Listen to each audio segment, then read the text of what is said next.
हमारे ऊपर भी कई जना लोग ने फर्जी एफआईआर कर दिया। कोचिंग में पढ़ाते रहते तो उल्टा सीधा काम कर देता है सर। फर्जी एफआईआर लिख दिया, एफआईआर हो गया हमारे नाम पे, पुलिस आई गिरफ्तार करने के लिए। पुलिस कह रही है खान साहब हम आपको गिरफ्तार करेंगे। हम कहे मत करिए महाराज, हम लेके चलाते हैं एंटी सेक्रेटरी। तो कहा ठीक है जाइए लेते ही। तो देखिए पुलिस को भी पता है कि कौन क्राइम किया है कौन नहीं किया, खुद पुलिस बोल रहे थे कि आप लेते आइए यहाँ पे।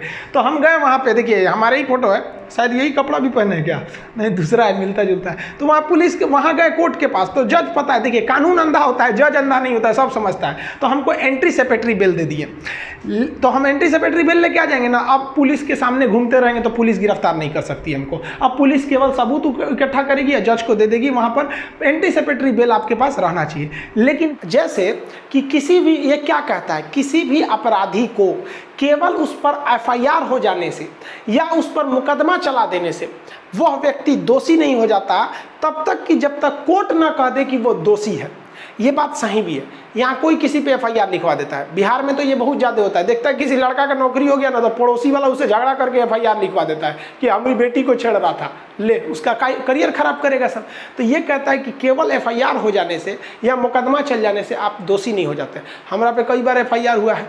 पटना में तो एक बार हम क्लास में पढ़ा रहे थे तो एफआईआर कर दिया था, तो कोर्ट में जाके सीसीटीवी कैमरा दिखाना पड़ा कि देखिए सर हम तो पढ़ा रहे थे वहाँ पर।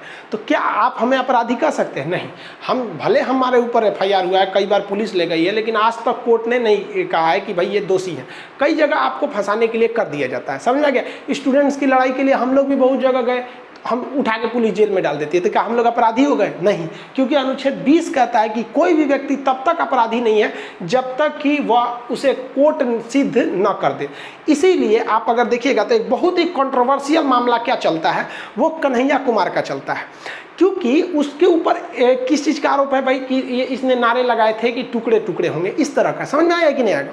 अब बात समझिए, मीडिया ने बताया, मीडिया बोल रही कि ये इसने बोला है, लेकिन कोर्ट क्या कहता है कि उसे जब तक हम सजा नहीं देंगे तब तक आप उसे दोषी नहीं कर सकते। इसीलिए पुलिस उसे प्रोटेक्शन भी देती है और वो चुनाव में भी आराम से उठ जाता है, और सीपीआई पार्टी से सीपीएम पार्टी, वो जो कम्युनिस्ट पार्टी वहाँ से। लेकिन जिस दिन कोर्ट सजा दे देगी सेडेशन के मामले में, उस दिन सारी सिक्योरिटी छीन ली जाएगी और उस समय चुनाव में भी नहीं लड़ सकते। अब कोर्ट का मामला है, वो कोर्ट समझे। देखिए संविधान क्या कहता है वो हम आपको बता रहे हैं। हमको ये मकसद नहीं है कि हम किसी पक्ष या विपक्ष में नहीं है। हम ये कन्हैया कुमार का एग्जाम्पल बस इसलिए लिए ताकि किसी चीज़ को आपको अच्छे से समझ में आ जाए। क्योंकि बहुत से स्टूडेंट हमें पूछते हैं कि सर अगर वो देशद्रोही तो उसके पीछे 4 तो पुलिस वाले बॉडीगार्ड क्यों लगते हैं और वो खुलेआम क्यों घूमता है?